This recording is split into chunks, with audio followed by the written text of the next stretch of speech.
Prices in corn, soybean, cotton, and feeder cattle are all down from last year, and Alabama Farm Bureau President Goodwin Myrick is blaming the strong U.S. dollar. The strong dollar is playing havoc with we in agriculture that are so dependent on foreign markets. I can't give you the exact percentage of our production, but I know of soybeans. I think the most recent numbers that I've seen, we export well over 50% of our domestic production of soybeans. We're that dependent on a foreign market. And when you have this much of a change and have a good crop year, it's greatly depressing our prices. And the drop in prices is a dramatic one. For example, soybeans sold for almost $9 a bushel last year. This year, they're selling for about $6. That's almost a $3 drop. Myrick says farmers are now operating at cost, and if prices go any lower, they'll soon be operating at a loss. To make things bleaker, the strong dollar means that products overseas are more expensive. Myrick says many countries are now buying their products from other sources, such as Argentina. We were exporting some 13 to 14 million bushels of soybeans per week, and last year as opposed to 3 to 4 million bushels a week this year.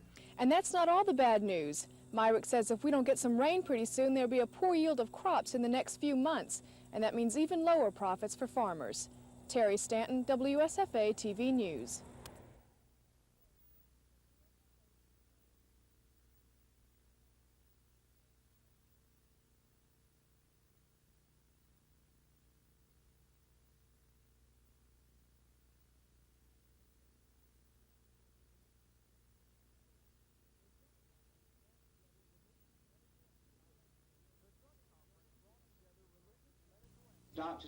The drug conference brought together religious, medical, and legal experts in the field of drug abuse to talk to parents and teachers about the drug problem facing today's youngsters. One of the experts was James Bell, a former drug addict who talked as much about legal drugs as those that are against the law. You know, things like sleeping pills, a lot nerve pills. A lot of people take them, and they don't abuse them, but then again, they're in people's homes, and the addict will find them. You know, so I recommend, you know, watch your children and watch your medication. If you see it start coming up missing, you know something's going on. Of course, if any problem has been talked about a lot in recent years, it's drug abuse. Still, the organizers of this conference say the problem is not yet understood by enough people. The main problem is not drugs and alcohol, it's communication. It's parents and kids being able to talk about the problems, learn coping skills, learn to deal with stress in healthy ways. It seems to be an accepted fact here that drugs can never be removed from the street by force.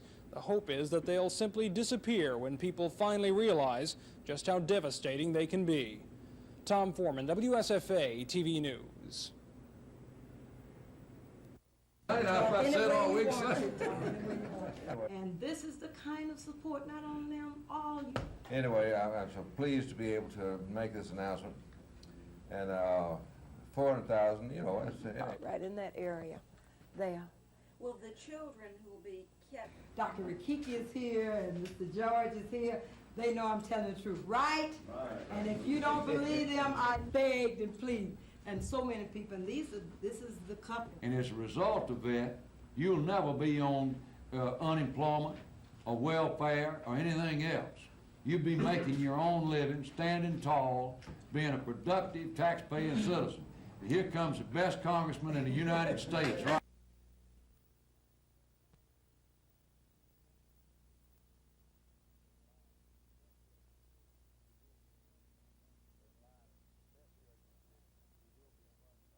And it's my best judgment that we will be funded on Monday, but as of this time right now, and I just got through talking with the Deputy Secretary of HUD, that they have adjourned the meeting for today and will pick back up on Monday.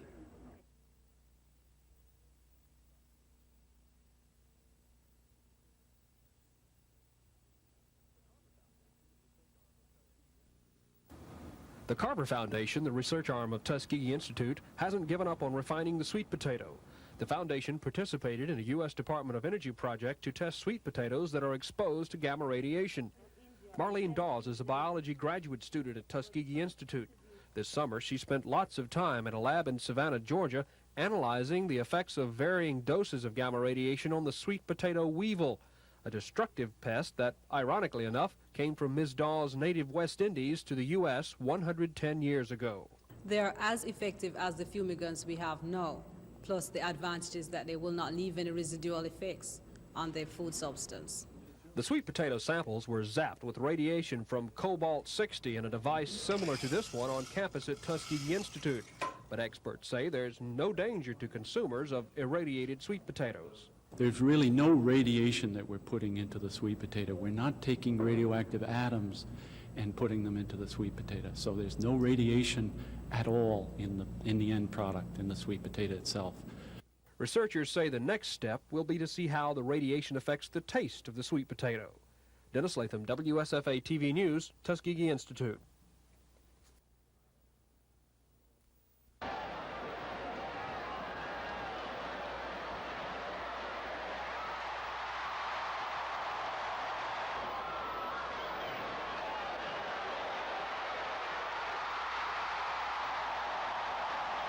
We'll contain them a little bit and, give our tackles and our nose guard a chance to, put some pressure on them internally.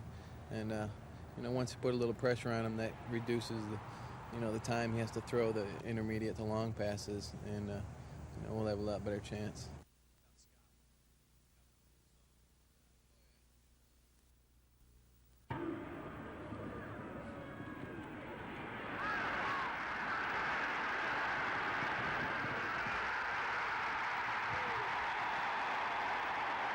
And some people can say that, well, we set our sights too much on that one game. You don't have a choice. It's a conference game. It's the first conference game. A lot is determined by the championship or fighting from the bottom on it. There's no way you can stress it too little in the course of the season, because you got to lay it all on the line, that ball game, if you're going to win.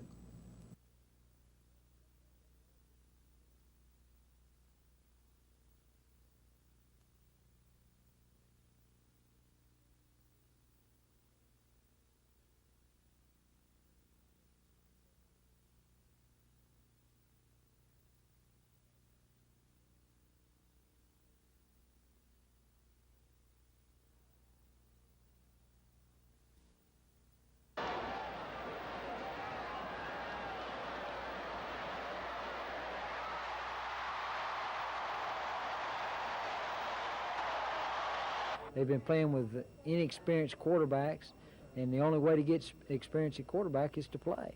And they've played 3 times now, and those guys got better each time. I look for the same Alabama football team we've played for the last 6 years here, and we have a tremendous amount of respect for them. But Champ came around after the game. He had a big bankroll, a big wad of money, and so take it easy on me. To become good football players in the pro ranks. Many of them went on to become successful leaders in business. The Birmingham Stallions can ever help. All you got to do is pick up the phone, and we'll do whatever we can. I thank you for having me.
declining SAT scores, serious problems with the invade the states, we found the following. 48 states are considering new. Schools of excellence are made, they're not born. They don't just grow, they evolve from a great deal of work, planning, caring, and commitment. These schools must meet the needs of each student in a meaningful way. Yours is a school of excellence.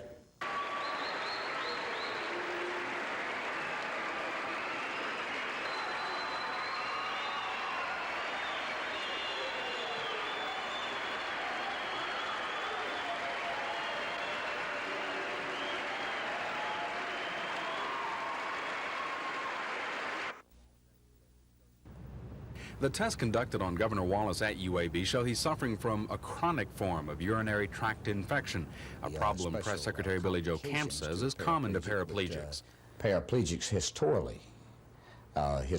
I should say, are more prone to get a urinary tract infection than those of us who walk around on our feet because of the fact that we change positions and the system, I guess, is cleaned out more easily with a person who is walking and more active. The treatment is antibiotics to fight the infection, and progress will be monitored over the weekend with a decision Monday as to when he might go home. Camp says Wallace has had several urinary tract infections since he was paralyzed in 1972. He says the condition this time is being handled in a routine manner. The hospital stay has interfered with several weekend appearances, including today's news conference on the state's financial condition and this weekend's University of Alabama homecoming football game. Next week's schedule will depend on his progress. Cam says the governor is resting well between visits from relatives. And Cam says the only excitement came this morning after breakfast when smoke from the governor's cigar set off a smoke detector. Chris Grimshaw, WSFA TV News in Birmingham.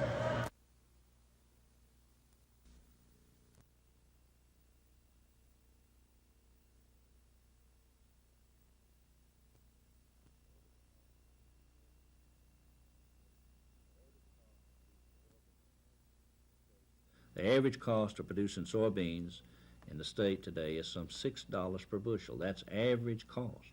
And here we are at cost with the market. So many of our farmers that are not average, you can see that they can't produce it. They're at a lost position.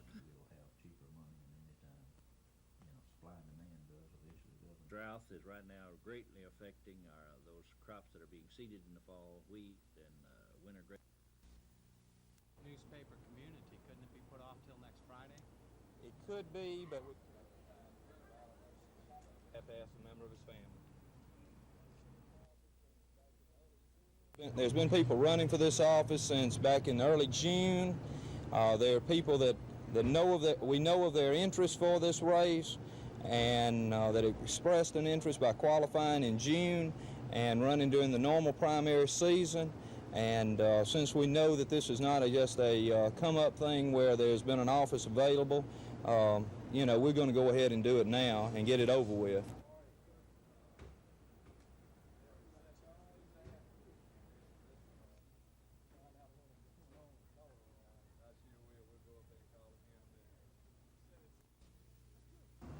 Maturity.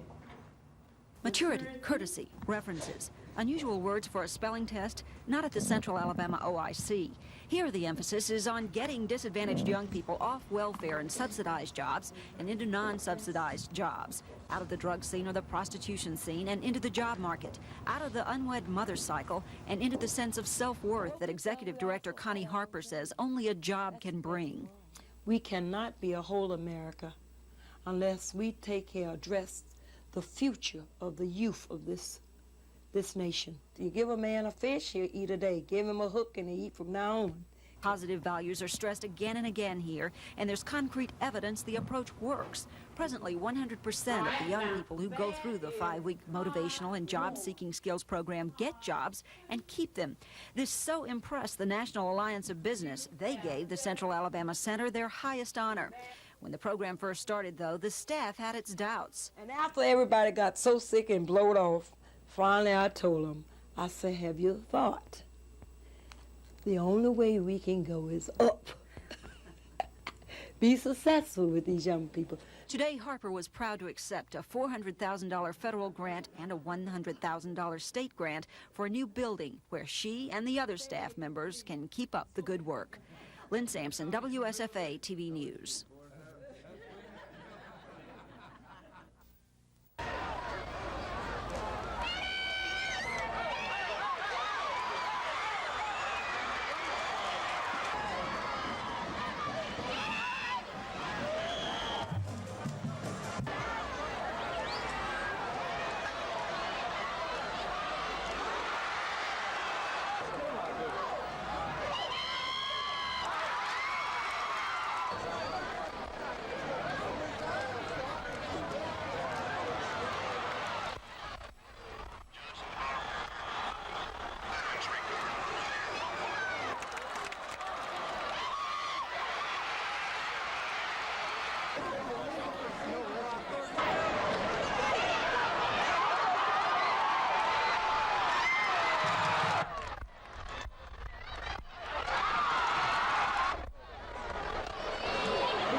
Stanhope Elmore and the Bank Jets tonight in Millbrook. The Mustangs and Jets ranked number 8 and 10 in the state 5A division.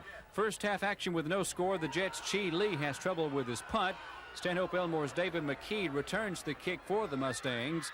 Stanhope Elmore improves their record to 5 wins and no losses tonight, defeating Banks 14-0. In Prattville, homecoming night for the Lions. Number 2 Prattville had a 23-0 lead at the half, and we're about to score again as time ran out in the second quarter. The Lions up against the Hayes Pacesetters Birmingham tonight.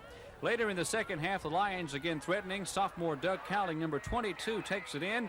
With 5:58 left in the third, Prattville was ahead 29-0. Jim Jackson reporting, WSFA TV Sports.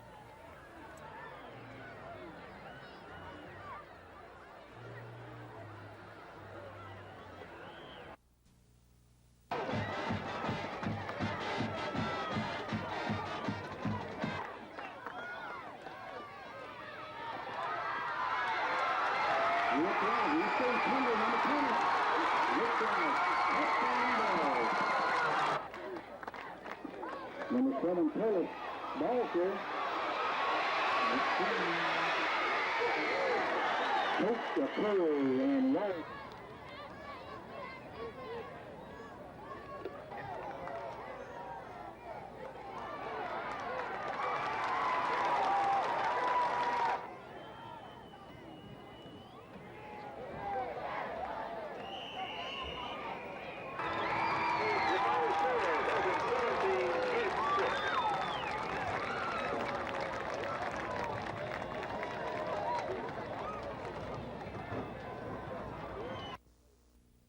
You know, if you want to put it on a local basis, when you were going to school?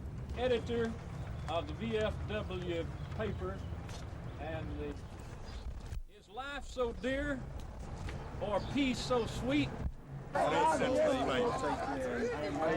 day I am the fellow of your fellow also.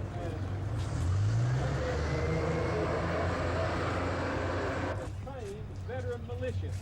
Now, that's in 1775.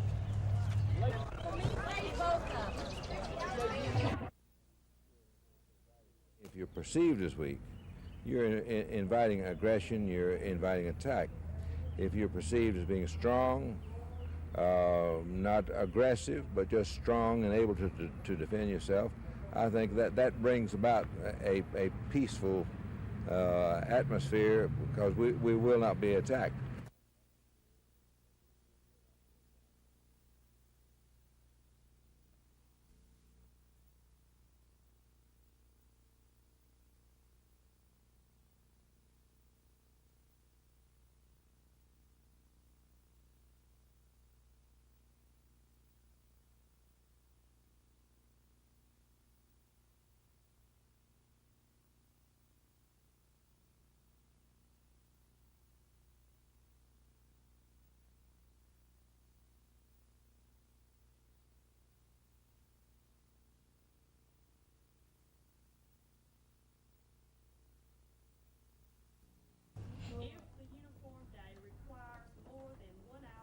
$83.48 on differential pay. Is there debate?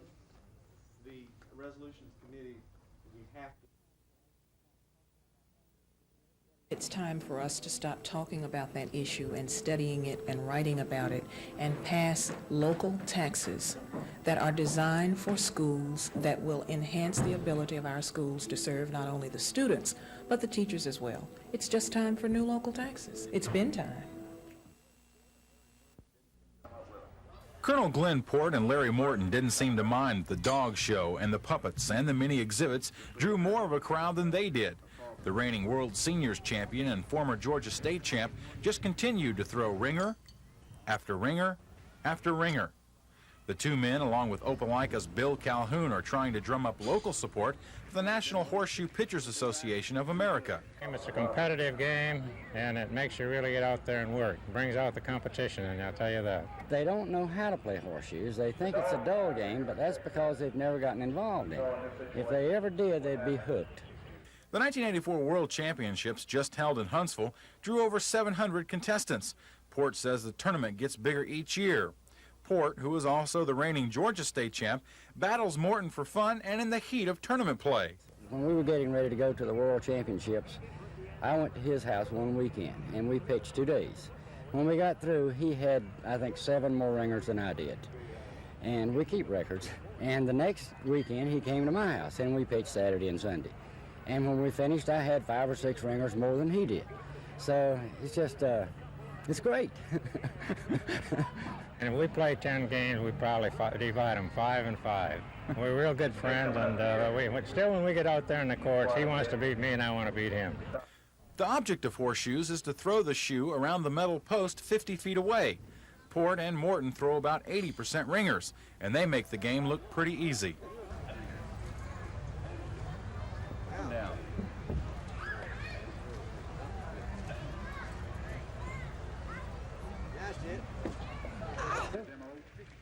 Bill Calhoun is regional director for the National Horseshoe Pitchers Association for the state of Alabama. And he thought it would give us some good exposure to let people know that horseshoes is no longer behind the barn, that it's out in the open, and it is a competitive sport. Dean Argo, WSFA TV News in the park. Before a packed house today at Jordan-Hare Stadium, the Auburn Tigers against SCC foe Tennessee. With Bo Jackson out for the season, running back Kyle Collins has stepped forward, today scoring 3 touchdowns. On the Tigers' first possession, Collins was good for 23 yards and a first down. One of the 5 turnovers today would give the Vols possession deep in their own territory. The Tiger defense held, however, and with 48 seconds to go in the first quarter, Collins bowls in. Point after was good as Auburn led 7-0. Auburn defensive end Gerald Robinson was responsible for the Tigers' next score. Robinson rocked Vol quarterback Tony Robinson for a safety. It was now 9-0. In the third quarter, with Auburn ahead 16-3, the Vols' Joey Clinkscale came down with the only touchdown play for Tennessee. With 8:33 left in the third, Auburn's lead was cut now to 16-10. But Collins would come back with 2 scores thanks to an Alvin Briggs interception on the Tennessee 23. Collins made it 29-10. Auburn beating their first SEC opponent of the season and raising their record to 2 wins and 2 losses, defeating Tennessee once again 29-10.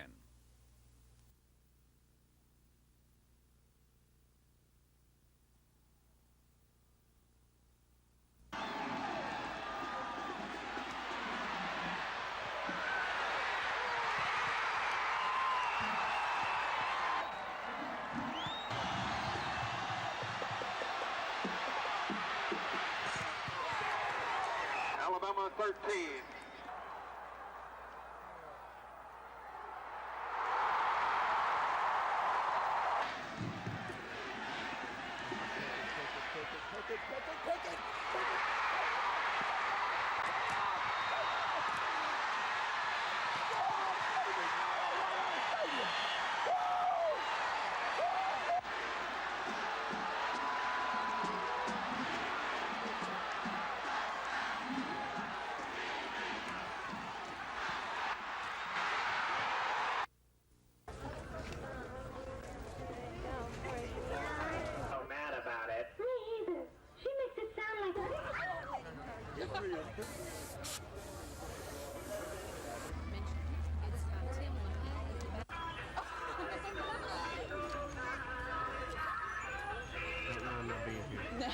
Please go ahead.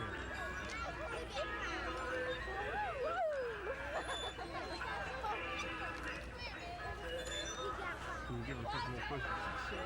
Hold on.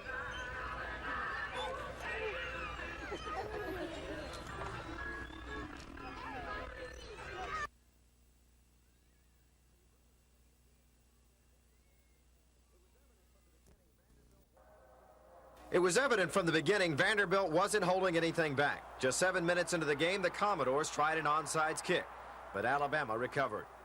Freshman Vince Sutton, on the first series of his first collegiate start, drove the Tide 56 yards for a score. Paul Carruth catapulted into the end zone, but it was Alabama's final visit until the fourth quarter after it was all over. The Alabama defense provided scoring opportunities, but instead of touchdowns, the Tide settled for field goals. It was 13-9 when Page drove the Commodores 82 yards in 6 plays in the third quarter, hitting Chuck Scott from 18 yards out for a touchdown. Vandy was back in front 16-13. To try and generate some offense, Coach Ray Perkins inserted Mike Shula at quarterback. But his first pass was intercepted by Than Anderson and returned to the Alabama 16. Big play. Great play. The little guy that intercepted it is a sophomore playing his first year for us who has gotten better each week. Page then found Joe Kelly in the corner of the end zone. In the span of 6 minutes and 18 seconds, the Vanderbilt Commodores had gone from a 13-9 deficit to a 23-13 lead. The Alabama offense would have a big challenge before it. But the Tide offense could not meet the challenge. With 5.5 minutes left, Sutton's fourth down pass to Paul Carruth fell incomplete. The two teams swapped touchdowns to end the scoring. The Vanderbilt Commodores not only won the football game 30-21, they broke tradition in doing so, handing Alabama its first homecoming loss in 27 years. Defense turns the ball over to us. We're around the 20-yard line twice, and we can't get a touchdown out of it. That's pathetic. That's really pathetic. In Tuscaloosa, Dave Cody, WSFA TV Sports.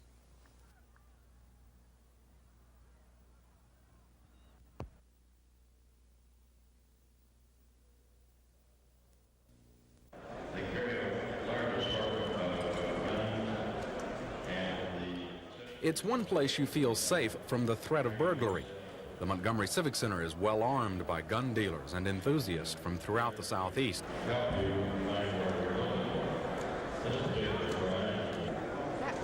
It's a place where you might feel unusual if you aren't walking around decked out with some big gun or knife. Some commanded more respect than others, either through the size of their weapon, others by the number of weapons. Most come to see, swap, or buy, but operators say only under the strictest state and federal regulations. The guns date back through several wars, Confederate, World Wars,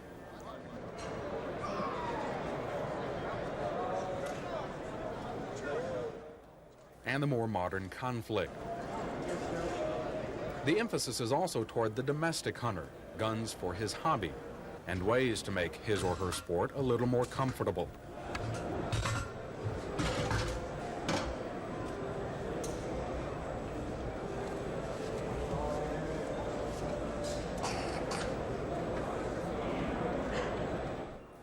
There are guns hard to find ammunition for, and ammunition hard to find guns for. There's the his and hers set, the gun that will make your day, and guns hard to find a use for around the house. While many agree that there is a nationwide swing toward the personal possession of contemporary war weapons, the exhibitors here lean more toward the historical and the unusual. After all, they say there's a greater market for collectors than there are for soldiers of fortune. Chris Grimshaw, WSFA TV News. The Auburn defense refused to let 5 offensive turnovers dictate the outcome of the game. They caused some Tennessee miscues on their own, like this tremendous hit by Gerald Robinson on Tony Robinson that gave Auburn a safety and a 9-0 lead in the second quarter. Just before half, on the 1-yard line with 5 seconds remaining, Tommy Powell and Arthur Johnson broke through the Tennessee front to stop the Vols' bid for a touchdown on the last play of the half, preserving a 16-3 lead. Alvin Briggs, Tommy Powell, and John Daly had interceptions, limiting the Vols to just 220 yards total offense, while the Tigers were piling up 520. Today was a career for Kyle Collins. Bo Jackson's replacement scored 3 times. This 19-yard run in the third quarter, his most spectacular. Phil Snow reporting from Auburn.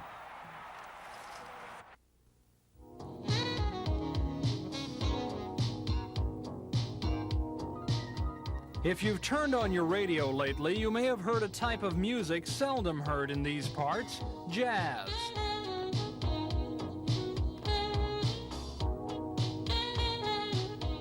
You're listening to WVAS-FM 90.7, The Alternative with Carol. And chances are that music came from right here, WVAS Radio, the self-proclaimed voice of Alabama State University. Steve Myers is the program director. He says from the beginning, jazz was the only choice. Jazz is, of course, a deep heritage of blacks, predominantly black university, and it, more than anything, I think, was needed in the Montgomery area because there wasn't an outlet here providing jazz as such. The station is on the air 18 hours a day, from 6 in the morning until midnight. There's a professional staff of 8 people, but much of the work is done by about 25 students in the School of Communications. The music programming, as we see it, is not the most important element here. The most important element is the training vehicle for the students. A lot of that training comes in the station's news department, where students help turn out 10 newscasts every day of the week. It cost about $180,000 to get the radio station started. Most of the money came from the federal government. But while the university now supports the operations here, university officials think it's money well spent. So much so, they're even starting to talk about adding a TV station. We are very pleasantly surprised and pleased with the talent that we are finding among the students that are coming in. And right now, I think our problem is trying to provide an outlet for all of the students who want to participate. Tom Foreman, WSFA TV News at Alabama State University.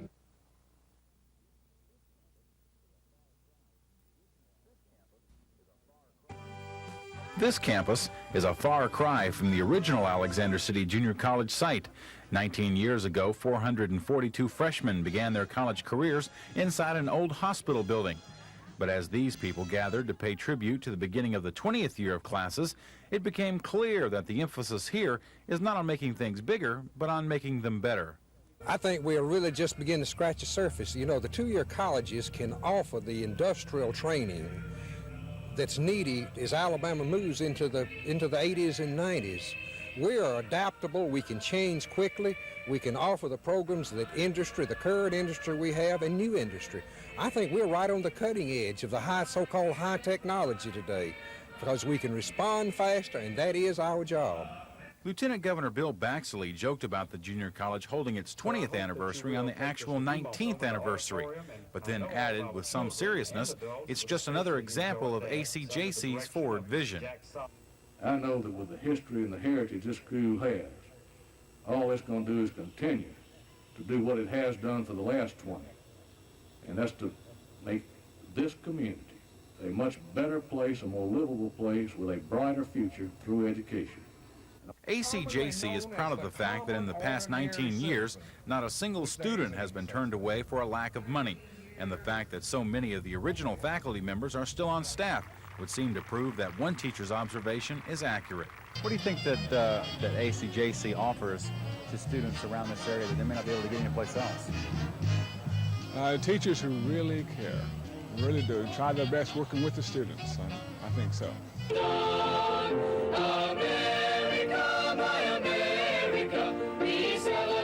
Dean Argo, WSFA TV News, Alexander City.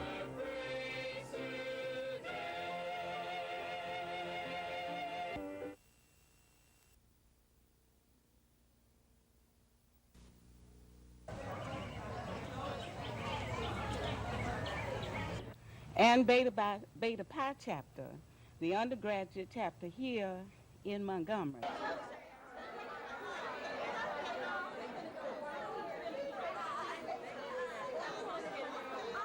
Black women organizing nationally, and she understood the regional needs of Alabama and the South, and she brought that qualitative to your community for the work that you're doing across this.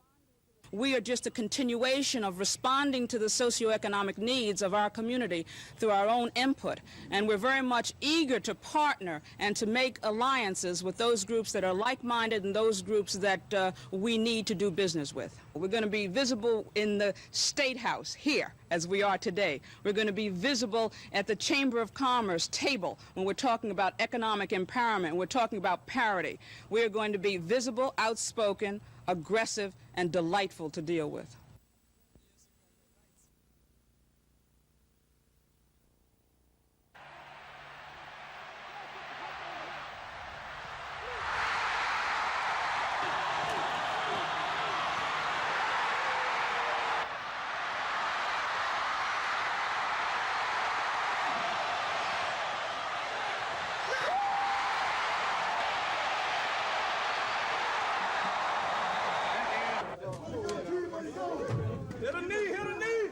Father, we thank you for life. We thank you for all the blessings you've given us, Lord Jesus. We thank you for this victory, Father, but we also ask that you be with the other team. Let them arrive safely back to Tennessee. Be with the many fans on their way back home. Father, we just love you, praise you, and honor you, giving you all glory. Amen. It's not going to get any easier. It's going to get tougher. But that's the way you ought to want it. That's the way you ought to want it. That's like life is. The bigger you get and the higher you go, the tougher it's going to get. And the men will stand up and the weak ones will fall by the wayside. And we will know where our place is on down the line. I don't think we can play any worse on offense than we played today as far as the mistakes we made. And maybe we got that one out of our system. And maybe we can learn from it. The concentration and Greg, I'm sorry I missed you out there in the middle of the field. I looked for you, but you were gone. I told Greg that I would mention it on Monday, and I will mention it on television, that it appeared to me that our linebackers played a lot better today, Coach.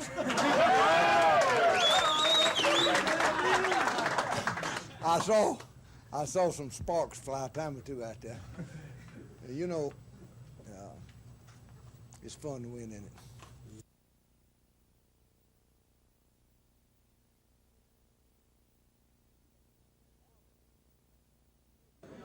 Alvin, boy, you reckon they'll start throwing balls somewhere else besides your side now that you've had that interception? Nah, I believe they'll pick on me some more. Yeah. You must be Auburn's designated Tennessee interceptor. You've had one the last 2 years, right? I believe I got lucky today. He threw it right to me. I couldn't. I'd have been crazy to miss it, but I think the defense played well today, and the coverage was there when we needed it, and I was real happy with the win. And that's what it takes, just a secondary to hold just one more second, just a half a second, and it gives the defensive ends and linemen a chance to get to the quarterback. Well, you got your first start. How'd it feel? Oh, it was nice. I came off the ball pretty good, I thought. And, well, the offense, we did a poor job of handling the ball, but the defense came through. Now tell me the truth. Were you scared? Me? I was nervous at the beginning. But once I came off the ball once and he hit me, it kind of went out. Did he hit you hard? Yeah, it was pretty hard. Hey, you made a great play on the goal line. Did you know where you were just short of the goal line? No, I really didn't know where I was, but I saw the ball up in the air and he jumped for it and I just went through it, tried to go through him. I didn't know where I was. I didn't have an idea. You didn't know you were keeping him out of the end zone, right? No. Well, you did, though, didn't you? Luckily, yeah. And you just caught him from the backside? Yes, sir. They move us in the linebacker, me and Tom, and have Greg in the middle of us, and we just come on that play and lucky to open up and just made the tackle. We had a little trouble at times moving, executing. But I think we controlled the line of scrimmage at times, and other times we had breakdowns. Do you recall how remarkably alike Bo's tippy-toe run that one was against Tennessee last year? Same positions, same yardage? Well, I'm not about to say that I do anything like Bo Jackson. I wish I did, but I remember that run. I sure do. I hadn't thought about it till now. I guess it could be familiar, but Bo Jackson has the ability to do it. I just got the luck.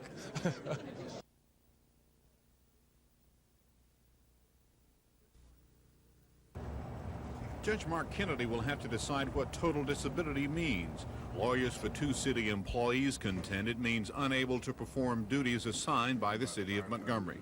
They argued before the judge that nowhere is it written in the law that the employees are prohibited from doing work outside the city's supervision. City attorneys and Mayor Emery Farmer counter that by arguing before Judge Kennedy that city disability policies are the same as state workmen's compensation laws, which say the employee should be able to work at any job. Mayor Farmer says prior to January 1984, employees were not required to show they couldn't hold another job before being granted benefits, giving them half pay for life. The mayor then testified he later learned some people receiving the benefits were on other jobs but had been declared totally disabled. The mayor said he was wrong in approving the benefits unless workers were able to show they were totally unable to work anywhere as a result of injuries on a city job. Judge Kennedy will have to decide what it all means because it's a non-jury hearing. Judge Kennedy says he expects to issue a ruling in this case next week. This is Norman Lumpkin, WSFA TV News reporting.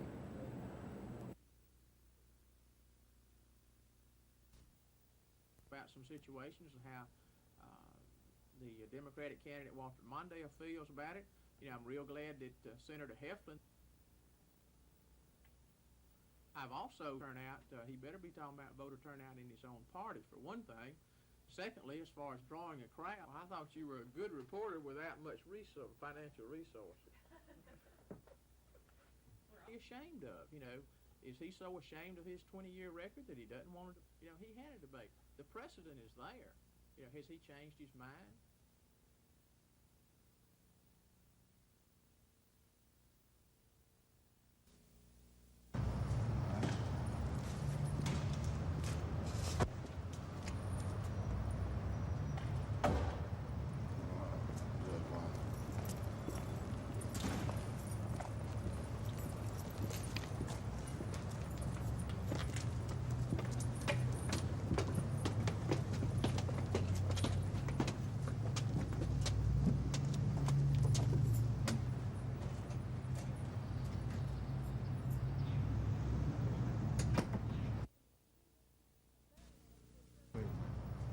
Larry Ennis was serving a 3-year prison sentence for burglary at Draper Correctional Center when he wrote the letter to the president. The letter, dated January 15, 1984, says when Ennis was at a youth center, he expressed a secret desire to kill the president or any other public figure. Ennis repeatedly asked the president to help him before he hurt someone. And he writes he's getting out of prison in a few months. A Secret Service agent interviewed Ennis shortly after the letter was written. The agent says Ennis told him that he intended to carry the threat out. And he says he told him that if he couldn't kill the president, he would kill a rock star or somebody because he didn't want to die a nobody. A government psychiatrist described the Alexander City native as antisocial, but said Ennis was sane and could tell right from wrong. The defense called no witnesses, but argued the letter contained no real threat to the president's life. Judge Robert Varner encouraged Dennis to get professional help, saying it was up to him to get his problems worked out. Susan Silvernail, WSFA TV News.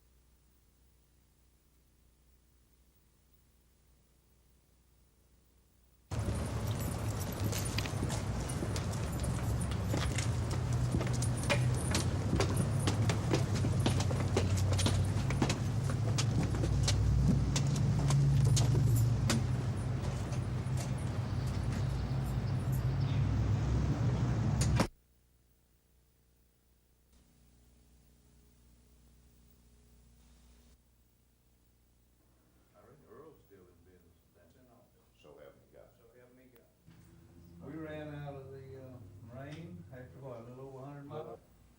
You need from to say anything, or you just want to get a picture. I, T.L. Payne, do solemnly swear or affirm do solemnly swear or affirm that I will faithfully execute. that I will faithfully. All right, T.L., if I can get you to read that second paragraph right here and sign this.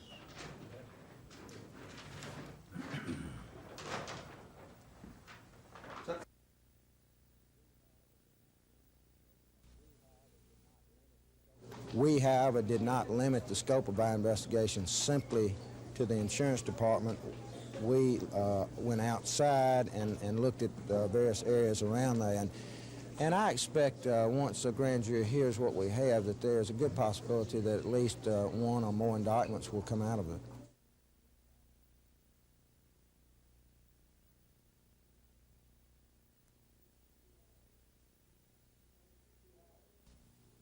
Minutes to 2 hours.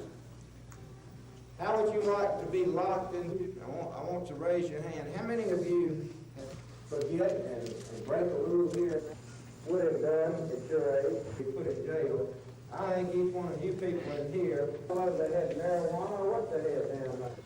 I'm not going to identify the school that she was in. She made all A's in conduct.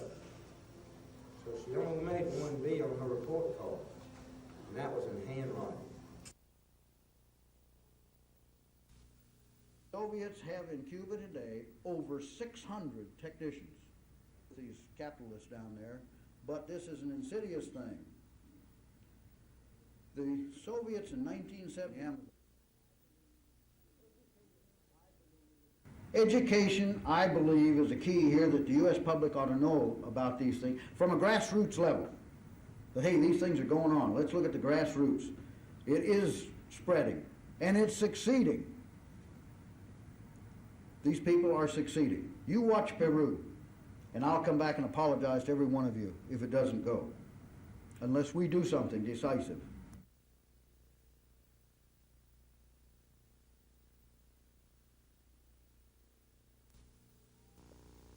Okay, I, John Lester, solemnly swear to the Constitution of the United States and the Constitution of the State of Alabama.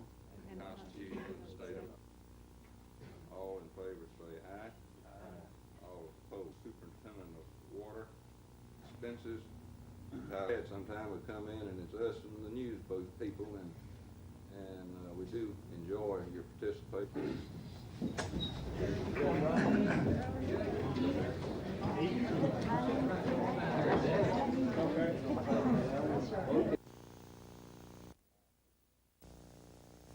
And Ms. Bird, and get her dependent on you as representative of our city.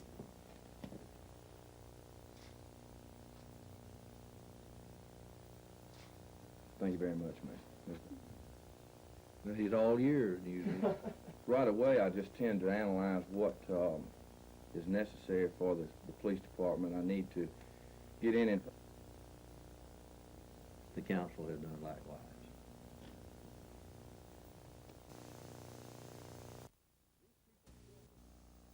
These people filled the Newton council chambers tonight. They came to see the swearing in of the council and Mayor John McClaney, who returns to the mayor's office after 8 years. They also came to see this man, new Police Chief Daniel Bowie. Some of these people are upset about Bowie's hiring over former Chief Wes Etheridge. They're also concerned about Bowie's resignation from the Montgomery Police Department in 1977. Montgomery Police spokesman Major John Wilson says Bowie resigned because criminal charges were being brought against him. Bowie told reporters tonight his problems began in Montgomery when he answered a magazine ad to buy a box of assorted magazines. He says he did not know those magazines were pornographic. Chief Bowie says when he tried to sell them to get his money back, it was reported to the police department. Bowie says he already felt disgraced, and rather than go before a review board, he resigned. Bowie says he has never had any criminal charges filed against him, not even a traffic ticket. The mayor, for one, is satisfied with the explanation. We all make mistakes. He's admitted his mistakes since he was hired. And I think he's a dedicated family man. Both men say Newton is adequately covered for police and fire protection with the help of nearby towns. None of these citizens spoke up tonight, but one told me they will be back in 2 weeks. Cal Calloway, WSFA TV News, Newton. You will have a second? How the tax dollars are being spent. The loss of funds from your office, have you decided where the cuts are going to have to be made at?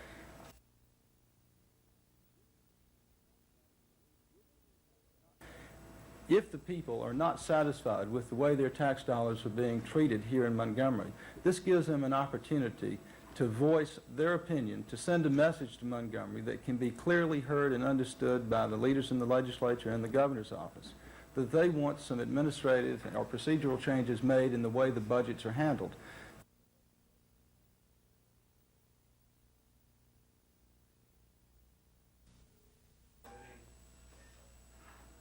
Tomfoolery not to, if it misses it by one day, you're in the same boat, aren't you? Now, the court ordered the governor to, and I believe that the feeling that was expressed on March 13th, when some 77% of the people who cast a ballot voted in favor of the proposed constitutional amendment to isolate the budget, that same percentage will carry over, and that the total number of votes will be stronger, and perhaps the percentage will be larger.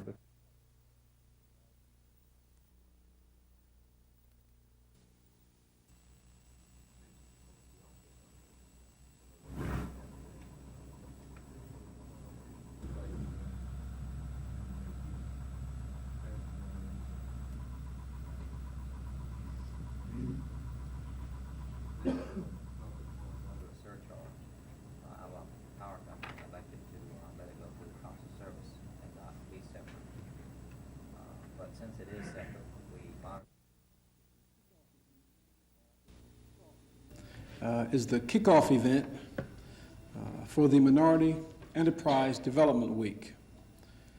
As a matter of background, serves as administrator. I have a prepared statement. The absence of business role models in the minority community, the lack of business knowledge and management skills, which directly impacts some of the rates we mentioned, which minority persons may, to some degree, have control over.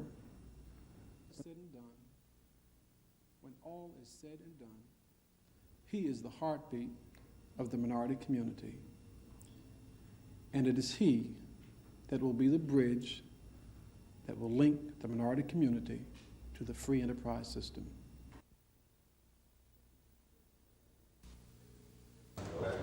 Pensions and Security Commissioner Leon Frazier met with State Budget Officer Charles Rowe today to go over the latest spending plan for the welfare agency. The confusion started earlier this summer when Frazier projected a possible $24 million shortfall in his department, a shortfall that could lead to cuts in services. Governor Wallace reacted by forming a task force to look into the problem. That task force said the department could get by with an additional $5 million, a change in accounting procedures, and allowing attrition to cut nearly 400 employees by this time next year. But last week, Frazier drafted another spending plan, proposing more than 1,200 layoffs by this time next year, a move he says is caused by fewer than expected federal matching dollars, an explanation rejected by the Finance Office. Frazier had called a news conference to explain matters, but canceled it without explanation, then met with the administration officials. Meanwhile, the task force's oversight of the department by former Auburn University President Hanley Funderburk was cut short, and the Finance Department took over. Frazier contends there is no rift between himself and the administration. He says that's a theory being pushed by the media. He says both sides are simply working from different figures and that it can be straightened out. But administration officials say the continued confusion over the department's finances and Frazier's continued submittal of unacceptable spending plans seriously damages his credibility. But they say efforts will continue towards straightening it out with Frazier at the helm of Pensions and Security. Chris Grimshaw, WSFA TV News.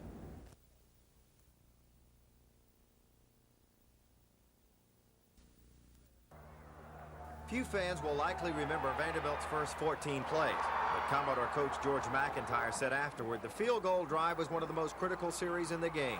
I felt like going into this, it was our best chance ever. I thought that we have the most experienced team we've ever had. We got good quarterbacks, got good receivers, and defensively we just play tough. We're not real good, but we play really hard, and we keep people out of the end zone. Once in each half, the Commodores turned the ball over in the neighborhood of their own 20-yard line. Here they fumbled a punt at the 20 in the second quarter.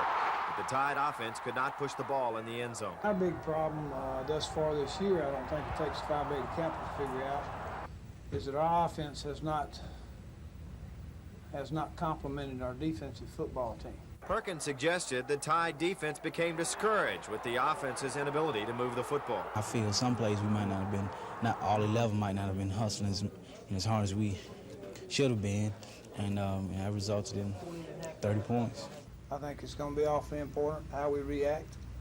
We're just going to be so damn hard-headed and so arrogant that we're going to roll our sleeves up or take our damn shirts off.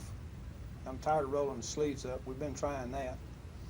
Just take our shirts off.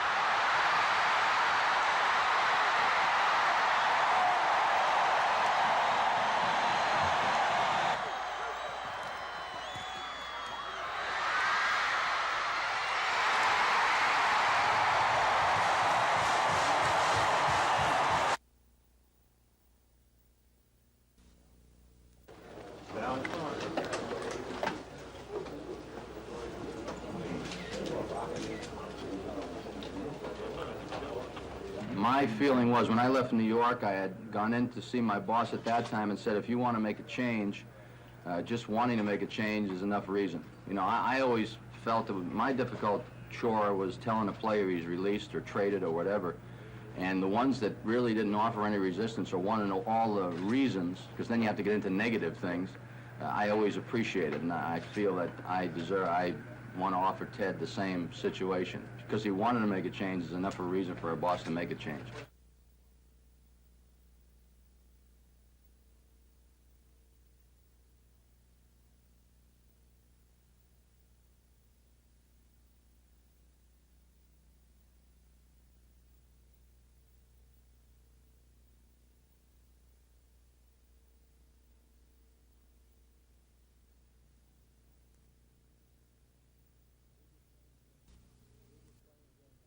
We just playing games. I think that we probably will get ranked somewhere in there, but you know, those things go on year to year to year and game to game to game. We'll take whatever they give us. The thing that is so important is that we get ourselves back down to earth and understand what we've done and see where we can improve and get ready to play Tulane. Tulane's been as big a thorn in our side as Alabama has almost since I've been there. And we certainly don't want them to come to town and get us when we're hot to get got.